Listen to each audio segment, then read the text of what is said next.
do it again. Okay. So, hello everybody. My name is Sophie. I will be your tour guide today. Welcome to the Massachusetts State House. This house has been the seat of our government here in Massachusetts since it was first built in 1798. So this model that you see right here is of the original State House. We call it the Bullfinch front after its architect Charles Bullfinch. The Bullfinch front was built between the years of 1795 to 1798, and all of the lumber that was used to make this building actually all came from Maine. And that was because back when it was being built, Maine and Massachusetts were still one state. They would not become separate states until 1820 as a part of the Missouri Compromise.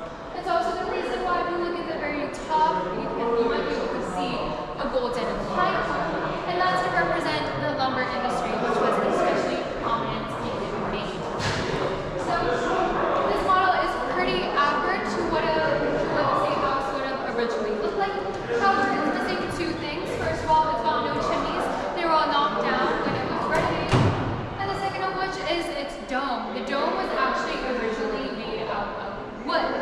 However, it didn't really stand up to Massachusetts weather. So when it rained, the dome would leak right onto the heads of the House of Representatives that were meeting right below it. So in 1802, the Paul Revere and Sons Company plated the dome with copper. However, copper oxidizes and it turns green. And people decided that green wasn't a good look on top of red brick. So in 1874, they gilded the dome for the first time with 23 karat gold at a cost of $3,000. Now, the dome still does need to be rebuilt once in a while. It was last done in 1997, this time for a cost of $300,000, and it will need to be rebuilded again soon, and this time the estimates are around $1 million or so. The original building was also very small. It was only 65 feet in width. So from this set of doors right here, all the way to that staircase right there. If you stepped onto those staircases in 1798, you would have stepped outside of the State House.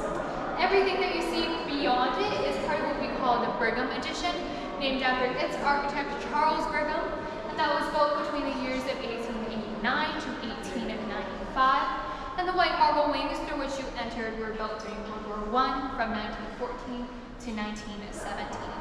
Any questions? No? Alright, you can head this way.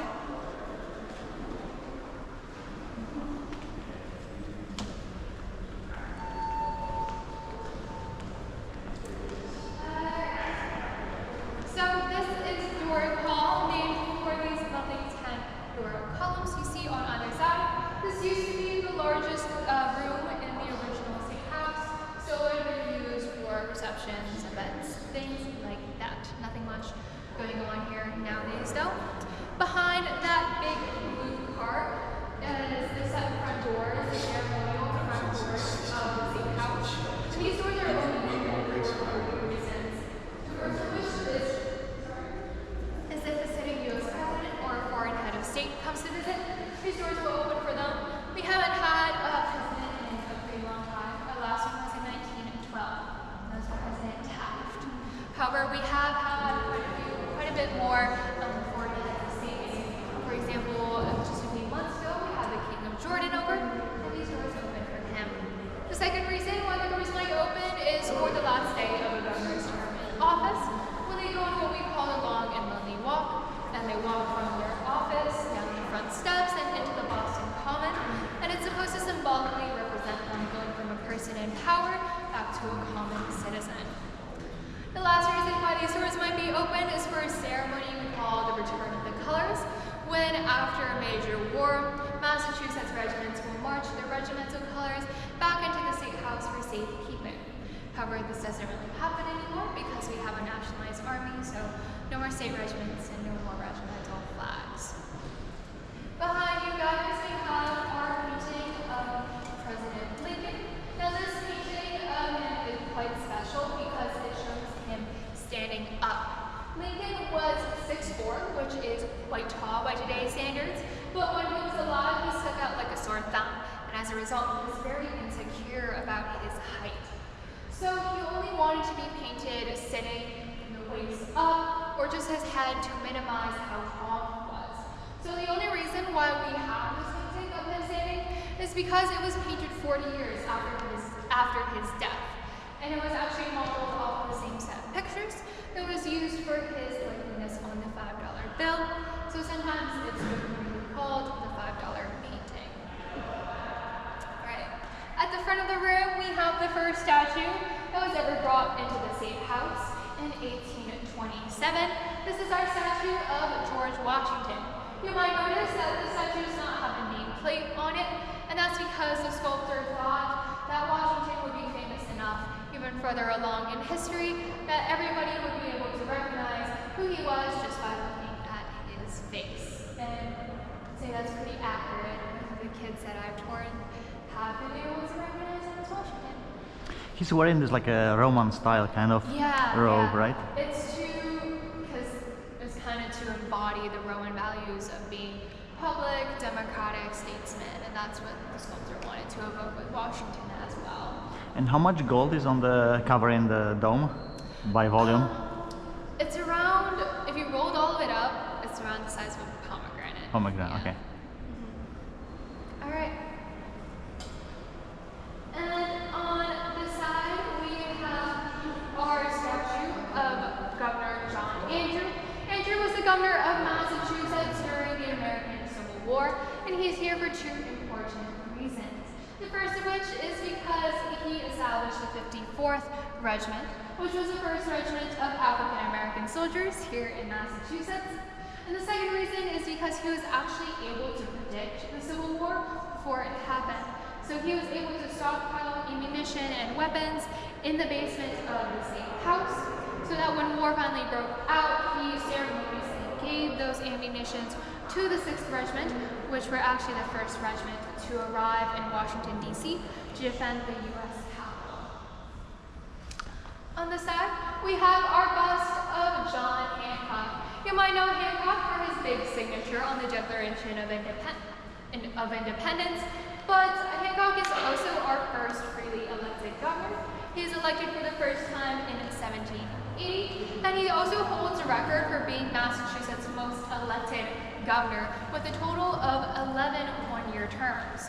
So with our current 4-year term, you would have to serve 44 years in office to beat Hancock's record. We also currently standing on what used to be his land. This used to be his cow pasture before it was sold to the state after his death. Any questions for Doricom? I see there's like a fossil there in the... I'll be so honest, I have no idea what yeah, species is. They might just be small exhibits. Okay. Any other questions?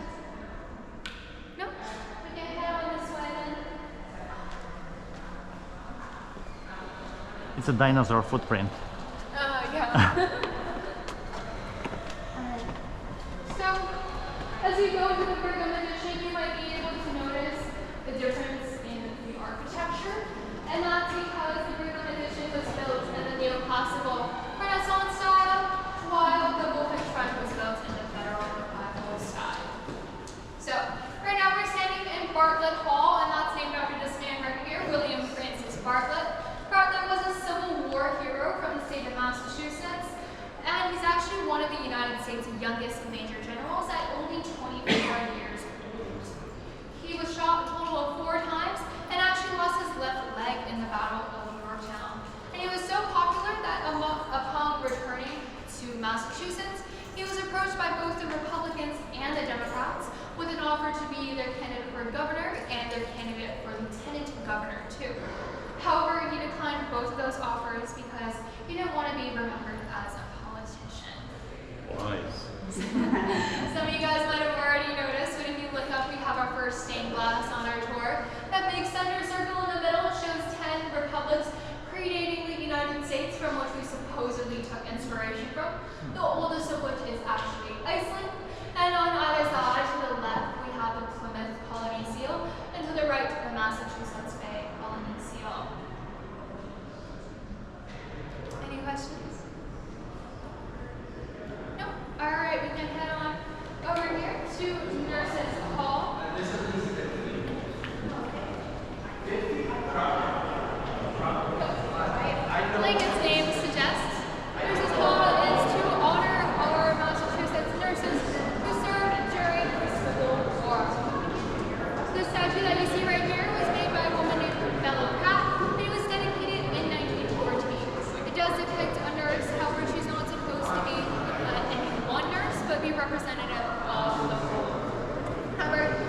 have three very special ones from Massachusetts who are also nurses.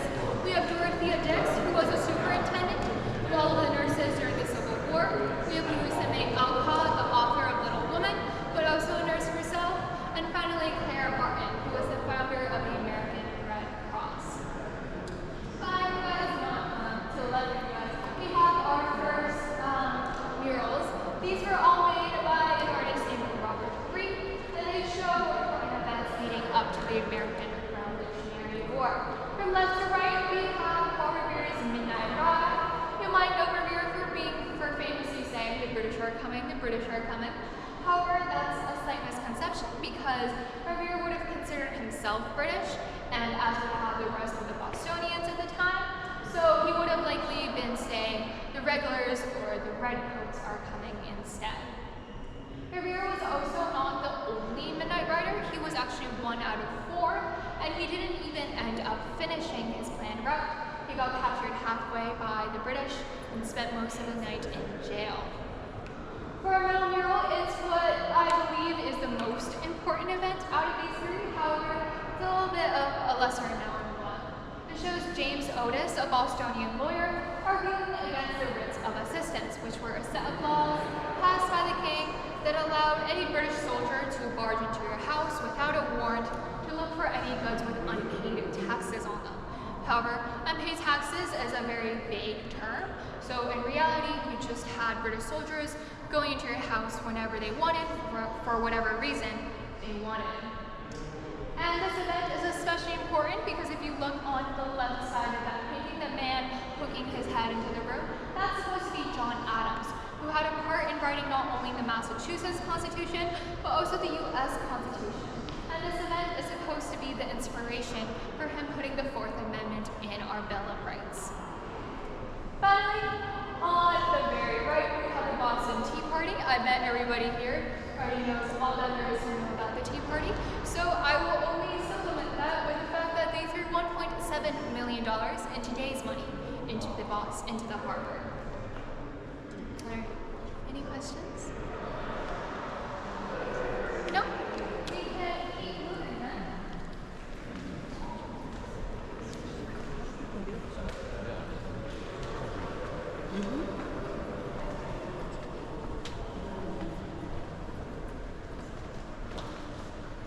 Alright, so this is Memorial Hall. It's a memorial to our Massachusetts veterans and service members, and it's also the most expensive room in the Brigham addition, and as a result, it was completed 5 years after the rest of the addition was ready. It was only opened in 1900.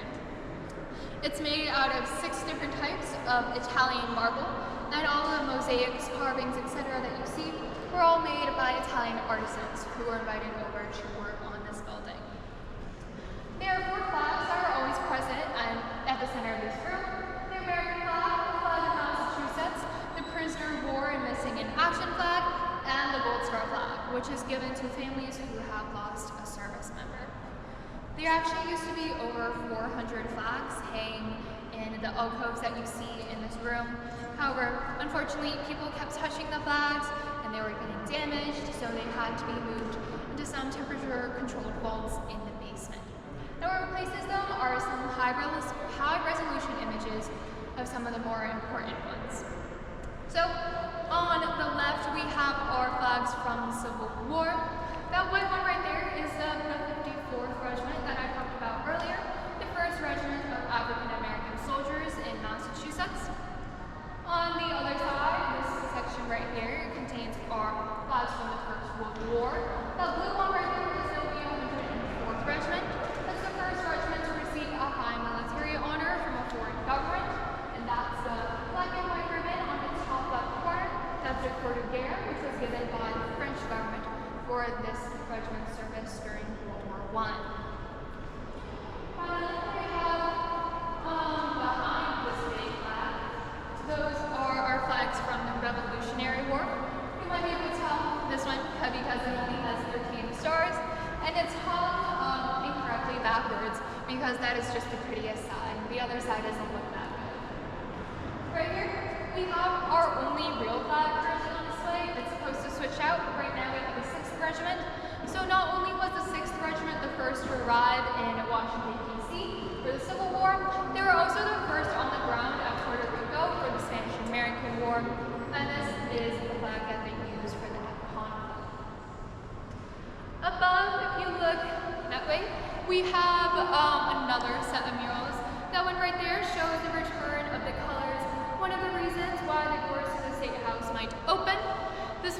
specifically right after the Civil War. You can tell because of their blue Union uniforms. And then going clockwise, we have John Eliot preaching to the Native Americans. John Eliot was the first person to translate the Bible into the local Algonquin language, and he's also responsible for creating quite a few towns here in Massachusetts. Although they were originally branded as brave towns, they've since become just regular towns here. For example, Natick is the largest of those. And then on this side, we have the Battle of Concord Bridge, one of the first ever battles fought during the American Revolutionary War. And if you look in that small cloud in the distance, you might be able to spot a glimpse of red. Those are the redcoats. Finally, on the side, we have the romanticized version of the landing of the Mayflower. We call it romanticized for two reasons. The first of which is because those people look very healthy. However, they've been on the Mayflower for nearly 66 days. They would have been running out of food and very sickly, not plump and healthy as they look in the painting. The second of which is because the Pilgrims were very religious people. It's the whole reason why they came over here. So they would have been wearing black or brown clothing and not any of the bright colors that you see in the mural. Finally, right straight up, we have my favorite stained glass of the tour. It shows the Great Seal of Massachusetts in the center, surrounded by the seals of the other original 13 states. Something to note is that some of the seals of the other states have changed throughout history, so if you don't recognize some of them, that might be the reason. We haven't changed it because it's a little hard to keep up with it considering it's stained glass. Alright, any questions? No? Okay. So where does the original part end? The original part ends with Bartlett. Okay. Yeah, that one is such.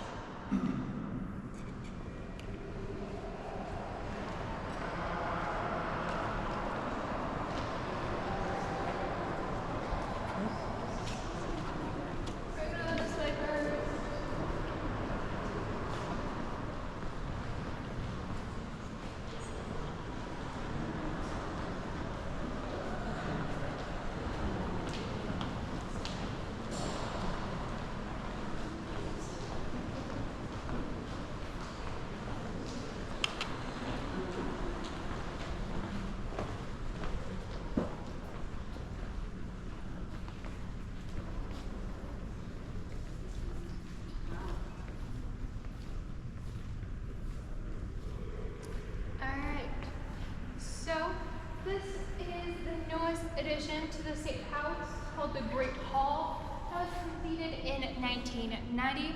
However, the only thing they really did was put a roof over it because this used to be an open air courtyard for air circulation before AC was a thing. However, the reason why the State House really wanted this room was to use it as an event space because we have no governor's mansion here in Massachusetts. So anything pertaining to the governor needs to be done within the State House. So they really wanted this room for governor's speeches, etc., things like that. However, when the hall was completed, the governor was giving their speech, the governor spoke, and everybody realized that nobody could hear him because there was a huge echo in this room. And so to fix that, we've installed all of these flags, not only to decorate, but also to help dampen the echo here. We have 351 towns and cities in the state of Massachusetts, and we have the majority of their flags. If you see an empty rung, it's because that town either hasn't made a flag yet, or they just haven't sent it over to us yet. The flags are ordered from early state created. We start with Plymouth right there, founded in 1620, all the way to East Brookfield at the very top on this side. That was founded in 1920. We do have 3 empty rungs just in case any new towns get made. However, that is highly unlikely because East Brookfield was made in 1920, so 100 years with no towns being made. And the last thing to point out in this room is that clock. It's a functional art piece. It is a functional clock. The clock does tell time. It does work. However, it is supposed to be a symbolic representation of some Massachusetts icons. For example, some people think they see the lighthouse, Harvard's lantern, the Golden Dome, a lobster trap, but it's really interpretive, so whatever you think you see, you probably do see it. And it's there because the bill that allowed for the creation of this hall said that at least 1% of the budget needed to be allocated towards a functional art piece. So there we have it. All right, any questions for the Great Hall? No? All right, we can head up this way then. When did the governor's term change from 1 year to 4? Okay. I'm sorry. A long time ago. Yeah. I know there've been more than it's like more like 1 to 2 to 4. Oh, okay. Yeah. But we've been through a lot of changes. Okay.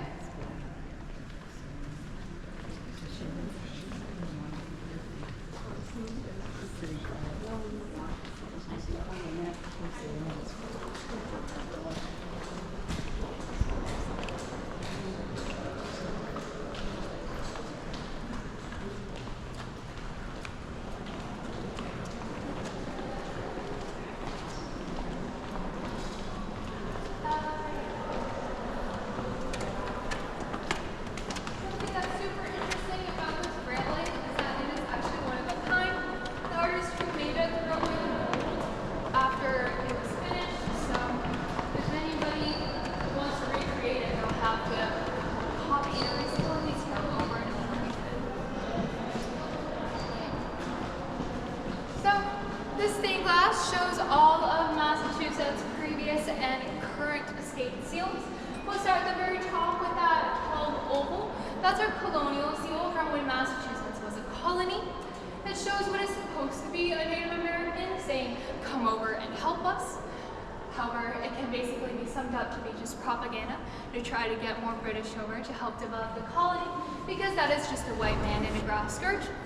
And the grass skirt was actually supposed to convince people that Massachusetts would be a very tropical place. However, that is absolutely incorrect, and they would have known that when they made it. On the sides, we have the seals of Massachusetts from when we were a rural province. You can tell because they're actually just the familial seals of the rural governors. So when the governor changed, the seal would change as well. On this very bottom right here, we have our Revolutionary seal. It was adopted in 1775 at the outbreak of the American Revolution, and it's actually designed by Paul Revere. It shows a Minuteman carrying a Magna Carta and a sword, so as literally as it can get, fighting for your rights. And it's also the first time that our state motto is used. It's a Latin in that small inner corner, inner circle. Roughly translated, it means by the sword we seek peace, but peace only under liberty. You can see that repeated again in our current Great Seal. It shows a more accurately represented Native American. The white star shows that we're one of the original 13 states, and it's on a blue background because the word Massachusetts is actually an Algonquin word meaning at or about the Green Hills, which is a reference to the Blue Hills just south of Boston. So that's why the background is blue. Any questions? No? All right.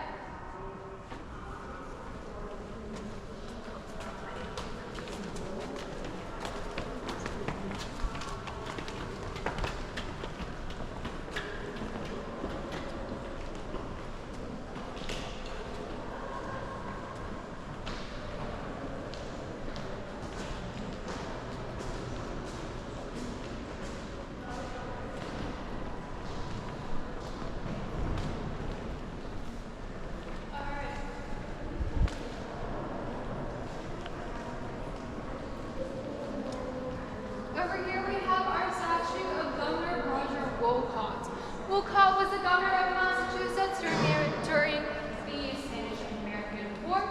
However, we really have him to thank for the building that we're standing in today. As when Wolcott became governor, we only had the original Bullfinch front, just 65 feet in width, and that building was getting really overcrowded. And a lot of people were arguing that more central in Massachusetts, like Springfield, so that people on all sides could reach them more easily. However, Wolcott argued that Boston and the State House had way too much history to be moved, and that it should be renovated and extended instead. So Wolcott won his argument, and now we have this building today. Another really interesting thing is that the sculptor of this statue also sculpted that statue we saw on the first floor of Bartlett. His name is Daniel Chester French. However, neither of these two statues are what French is most known for, because French also sculpted the Lincoln down at Lincoln Memorial. And if you've seen what the Lincoln looks like, then you might be able to see some differences, see some similarities between how Wolcott and Lincoln are sitting. Any questions? Alright, we went down into the house then.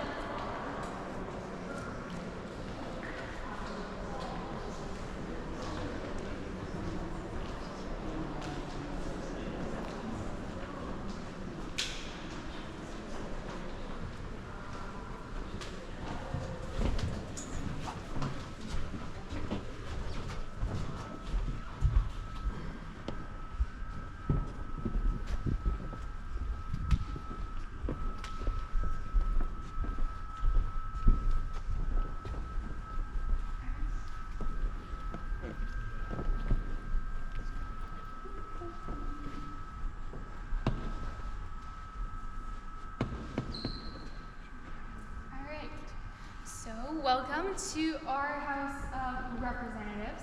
We have 160 members of the House here in Massachusetts, and each member represents about 45,000 citizens each. The number of members has fluctuated throughout history because it is dependent on population. So, for example, when Maine was a part of Massachusetts, we had a significantly larger amount of members than we do today. However, because we have such a large amount, they do need to vote electronically.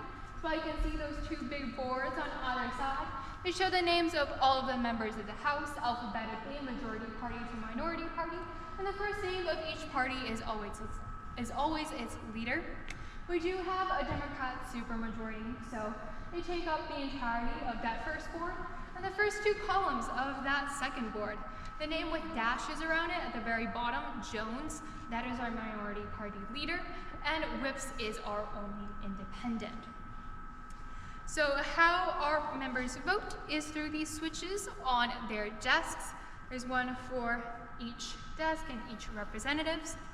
They show a green yay, a red nay, a yellow reset, and a blue page. A yay will light their name up in green, a nay will light their name up in red, and the reset will turn it back to white so they can vote again. And the page will call them a page who sits in those front four seats at the center. So the House is required by Massachusetts law to meet at least once every 72 hours. So they do have very frequent meeting times. However, to make up for that, they have two different kinds of sessions, formal and informal sessions. Informal sessions is what happens the majority of the time. It can last in as little as 10 to 30 minutes and only really needs one representative from each party to attend. It's kind of a, we're here, we have nothing to work on, right? And we can leave. However, formal sessions are reserved for more lengthier deliberations, tax, budget, bills, things like that. And they might require the majority, if not all, of the members to be present, and they can last for quite a long length of time as well. So, that big, tall center chair in the middle, that is the chair of our Speaker of the House. Our current Speaker is a man named Ronald Mariano, and he's elected by his fellow members of the House. Above that, we have milestones on the road to freedom in Massachusetts. They're all quite important events, but I think the most important one is the one second from the right.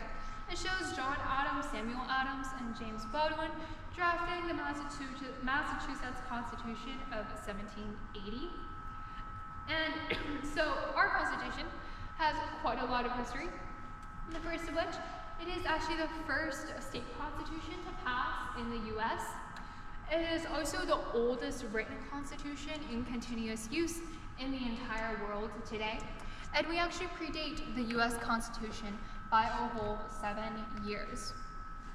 Above that, we have a ring of names. Those are 53 names of influential people from Massachusetts. For example, we have John Adams, our second president, and his son, John Quincy Adams. We have Shaw, Robert Shaw, who was the commander of the 54th Regiment. There's actually a memorial to him and the regiment right across the State House on the side of the Common. Something to note is that all of these names are of white Christian men. It was what pertained to at the time that this building was built in 1889. However, obviously, a lot more people have made significant contributions to Massachusetts and the world since then. They're just not up there. All of the house sessions are open to the public. Behind you guys, we have galleries and cameras. However, if you look above those galleries, you might be able to spot a big cod. That is the sacred cod, and it's a good luck symbol of the House of Representatives. It's a 4-foot, 11-inch wooden codfish, first given to the House of Representatives in 1774 by a local merchant named John Rowe. And he gave it to the House to remind them of the importance of the fishing industry in Massachusetts. However, it's evolved to be more of a good luck symbol and less of a reminder. It was famously stolen in 1933 by some Harvard students who had anonymously written in their school newspaper that they were going to steal it, and they did. And during their session without the fish, the House was very upset about it, and they didn't get any real work done. They only complained about how dare they steal our fish and how can we get it back. So it took some careful maneuvering. The president of Harvard had to threaten to cancel graduation that year before the students returned it. And it was returned either wrapped up in newspaper like you would buy a fish from the supermarket and left on the front steps, or a car sped up, tossed it over the fence, and drove away again. But now it hangs a few feet higher in the galleries, so it's not as easy to steal. Any questions about the house? So the representatives have assigned seats? Yes, they do. They cannot pick and choose. There were some consequences from the witchcraft trials for the legal people? Only for one. Just with the just one one judge? person, yeah. That's only for Sewell. He was the only one who actually ended up repenting for his actions. The other ones just lived their life. Not, okay. Yeah.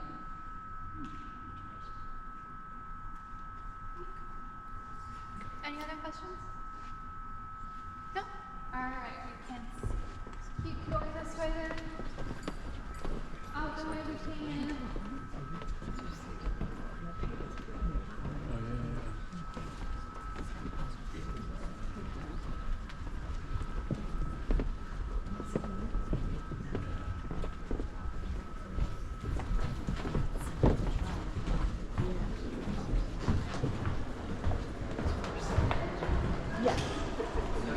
I'm going to stop here for a second. Let's look at these two portraits. Alright, so Massachusetts governors are required to have their portrait done when they're leaving office. However, they are also required to pay for it out of their own pocket. So, way back when, governors' portraits were a popular method for people to show off their wealth. And that's because it costs a significantly higher amount to get additional limbs or your whole body painted in compared to just your head.